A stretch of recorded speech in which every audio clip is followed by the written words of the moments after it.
Bon, allez, on parle du vin, on essaie.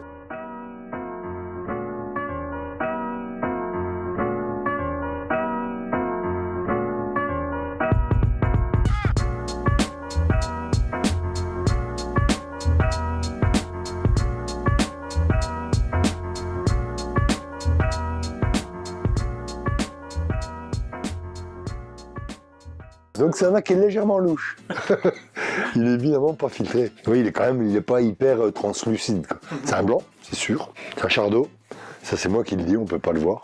On est bien obligé de me croire du coup. Puis il s'appelle, tadam, il n'y a pas d'étiquette. Mais si, c'est marqué là, il s'appelle Claude Germini 2016. Et donc voilà, il s'appelle comme ça. Ça, je peux le montrer comme ça. C'est ça. Surtout l'alcool, c'est vraiment analysé avec beaucoup de précision. Puis là, il y a un autre truc qui est très précis. Là, c'est assez... Sans sulfite ajouté. Ouais, ça, là, je le marque là par contre. Ça, je l'écris. Est-ce que je peux le prouver? Donc il y a une analyse qui est une suranalyse, parce que l'analyse du LDA, enfin du labo, du coin, ils vont que jusqu'à 20 mg.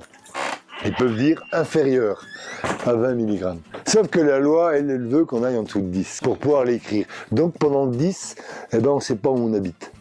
Puis ça me déplaît. Alors je préfère payer à peine plus cher mon analyse, mais avoir les moyens de dire dans mon vin, il n'y a pas de sulfite. Je suis en dessous de 10. Et il faut arrêter de se mentir. Si on n'en met pas, il n'y en a pas. Il faut vraiment que la fermentation soit compliquée, les raisins pas très beaux, pour que les sulfites montent naturellement. Il y en a encore un petit peu. Il y en a, mais en dessous de 5. Ah ouais, non, mais je mets sans sulfite ajouté seulement, c'est pas sans sulfite.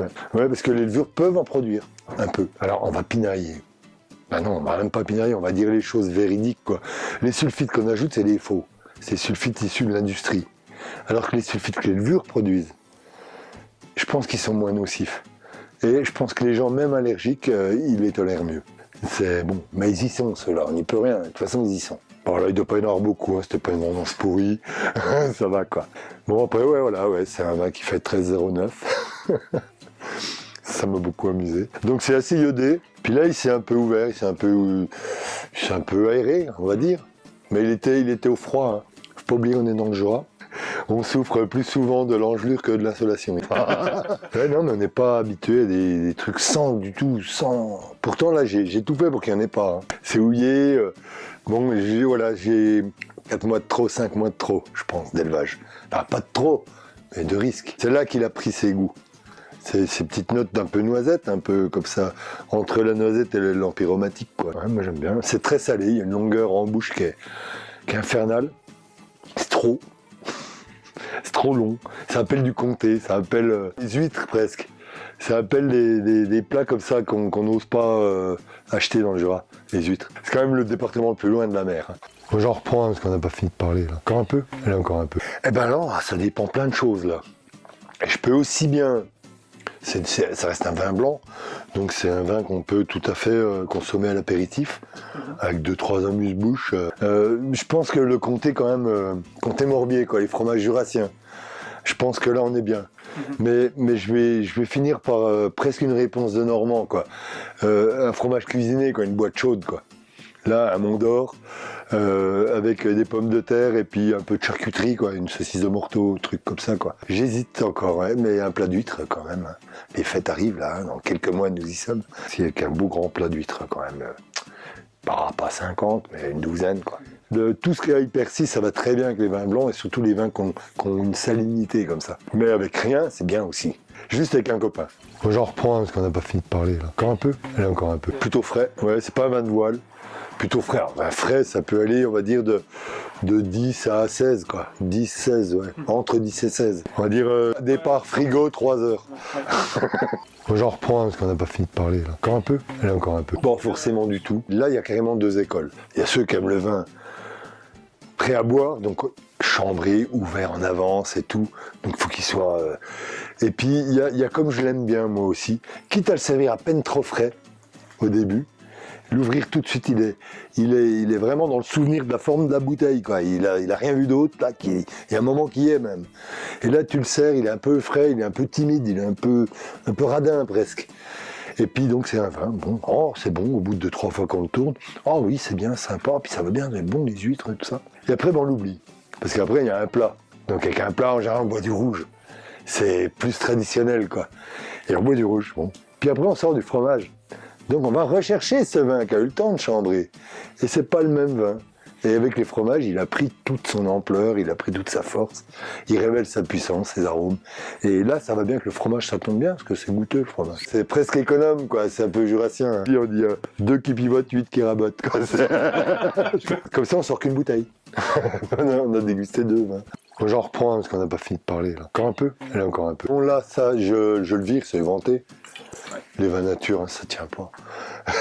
Eh ben si, les vins nature ça tient, mes vins, le Clos Giamini tient bien, parce que je ne mets pas de SO2 dans la mer.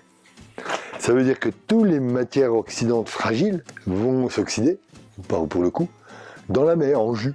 Et après, les levures vont se nourrir de ce qu'elles ont besoin, oxydées ou pas, elles vont se nourrir de ce qu'elles ont besoin, et le vin sera plus stable. Donc il y aura moins de casse à l'oxygène, de vin qui devient tout terne, tout brun, puisqu'ils sont plus stables en fait. J'en reprends parce qu'on n'a pas fini de parler là. Encore un peu. Allez, encore un peu. Alors ce que je vais faire là, on est plus dans, c'est un projet concret. Donc on va planter pour avoir un peu de jeune vigne et avoir plus de savagnin et plus de rouge, qu'on a vraiment peu. Donc pour élargir notre gamme, parce que j'adore vinifier le vin rouge, mais j'en ai pas beaucoup. Et puis comme en nature on est le moins interventionniste possible, c'est là que je suis un peu frustré du coup. Donc il faut que j'en ai plus de cépages. Et j'ai une petite idée derrière la tête, c'est de planter des hybrides. Donc sur un bout de terre, mais pas beaucoup, hein, moins d'1 hectare. Ça c'est encore qu'une idée, c'est un projet, c'est sûr, mais il n'y a encore pas de date. Ce sera peut-être pas l'année prochaine, ce sera peut-être l'année d'après, quoi. Alors que là, planter le rouge et le savagnin, là, c'est sûr, c'est parti, quoi. On a les pieds. Il fait trop chaud, on les a pas plantés, mais on va les planter là. Maintenant qu'il y a un peu d'eau dans la terre, quoi. J'en reprends, parce qu'on n'a pas fini de parler, là. Encore un peu. Allez, encore un peu. Parce qu'on est quand même des producteurs de CO2, hein, faut pas... Et des gros, hein. 1 gramme d'alcool, c'est 1 gramme de CO2. C'est aussi simple que ça. Parce qu'une chaîne de sucre, l'allure, elle va couper en 2. Donc elle va faire de l'alcool d'un côté, du CO2 de l'autre. Puis juste la différence au milieu, c'est la chaleur. Mais il y en a très peu.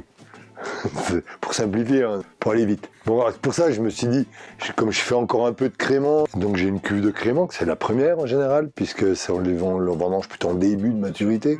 Et donc il fait du gaz.